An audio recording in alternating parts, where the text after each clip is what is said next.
پاکستان میں تو ویسے ہی ہر وقت کوئی نہ کوئی کٹا کھلا رہتا ہے، اب ایک نیا کٹا سیما والا کھل گیا ہے۔ یہ عورت جو کچھ کہہ رہی ہے سراسر جھوٹ اور فریب ہے، لوگوں کو بے وقوف بنانا اب اتنا آسان نہیں ہے۔ یہ عورت پاکستان میں ایجنٹی کاری ہے اور اس کو لگ رہا ہے کہ کوئی اس کی چالاکی سمجھ ہی نہیں رہا۔ کوئی پاگل بھی سمجھ سکتا ہے کہ سندھ کی لڑکی اور زبان ہندی ماں کو ممی باپ کو پاپا کہتی ہے، اتنے سلیقے سے ساڑی کو کیری کر کے بیٹھی ہے۔ چلو مان لیا کہ ہندی زبان 3 سال کی فون کی گفتگو سے سیکھ لی، لباس پہن کر اسے پیور انڈین کی طرح سنبھالنا کہاں سے سیکھا؟ یہ ایک سکرپٹڈ کہانی کے سوا کچھ نہیں لگتا۔ تفصیلات کچھ یوں ہیں کہ پاکستانی خاتون سیما نے انٹرنیٹ پر عورتوں کے شکاری انڈین لڑکے کے ساتھ پھنس کر اور بچوں کی موجودگی کے باوجود بھاگ کر دوسری شادی کی ہے۔ اس سلسلے میں عرض ہے کہ چھوٹے بچے اس دھچکے اور تبدیلی کلچر اور مذہب کو برداشت نہیں کر سکتے اور اکثر جرائم کی دنیا میں جا کر منشیات کے عادی ہو جاتے ہیں اور مکمل تباہ ہو جاتے ہیں، خاص طور پر جب انڈیا میں یورپیوں کینیڈا کی طرز کا سوشل ویلفیئر سسٹم بھی موجود نہیں ہے۔ ان بچوں کو نہ تو مسلمان تسلیم کریں گے اور نہ ہی ہندو ان کو ہندو تسلیم کریں گے، بلکہ ان کو ایک بھاگی ہوئی وحش ماں کا بچہ ہونے کے تانے سماج مرتے دم تک مارتا رہے گا۔ پس پردہ کیا ہے اسے بھول جائیے، جو سرے پردہ دکھائی دے رہا ہے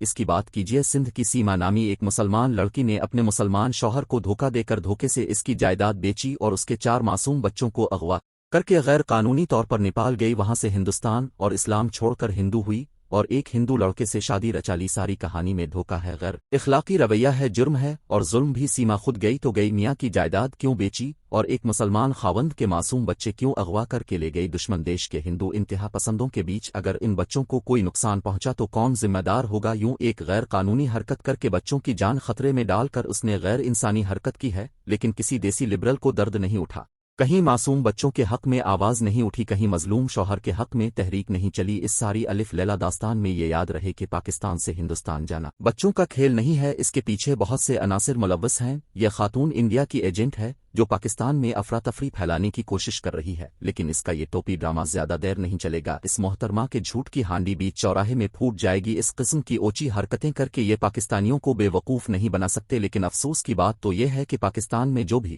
سازش ہوتی ہے اس میں پاکستان کا کرپٹ مافیا شامل ہوتا ہے۔ یہ لوگ عمران خان کو منظر سے ہٹانے کے لیے ہر حد سے گر سکتے ہیں، اگر ہمارے ملک کا کرپٹ مافیا شامل نہ ہو تو کسی باہر والے کی جرت بھی نہیں ہوگی کہ پاکستان کے معاملات میں دخل اندازی کر سکے۔ آج کل سیما کی پیار کہانی بھارت اور پاکستان کے سوشل میڈیا پر زیر بحث ہے۔ سیما سندھ سے تعلق رکھنے والی شادی شدہ اور 4 بچوں کی ماں ہے، خود کو مسلمان بتاتی ہے، شوہر روزگار کے سلسلے میں سعودی عرب مقیم ہے۔ اس دوران وہ پبجی کھیلنے کے دوران ایک ہندو لڑکے سے متعارف ہوتی ہے، کھیل کھیل میں یہ تعارف محبت میں تبدیل ہوتا ہے اور وہ اس سے ملنے نیپال جا پہنچتی ہے، جہاں دونوں باقاعدہ شادی کرتے ہیں اور اپنے اپنے دیس لوٹاتے ہیں۔ پھر چند ماہ بعد وہ ہمیشہ کے لیے پاکستان چھوڑ کر دبئی کے راستے میں نیپال سے ہوتے ہوئے 4 بچوں کے ساتھ انڈیا پہنچ جاتی ہے۔ وہاں پہنچ کر باقاعدہ ہندو مذہب اختیار کرتی ہے اور شادی رجسٹر کروانے اور وہاں کے کاغذات بنوانے کے دوران وکیل کی شکایت پر سچن اور بچوں سمیت پولیس کے ہاتھوں گرفتار ہو جاتی ہے، جسے جلد رہا بھی کر دیا جاتا ہے۔ یہ تو تھی ساری کہانی جس میں مجھے کچھ بھی ناقابل یقین نہیں لگا۔ دنیا میں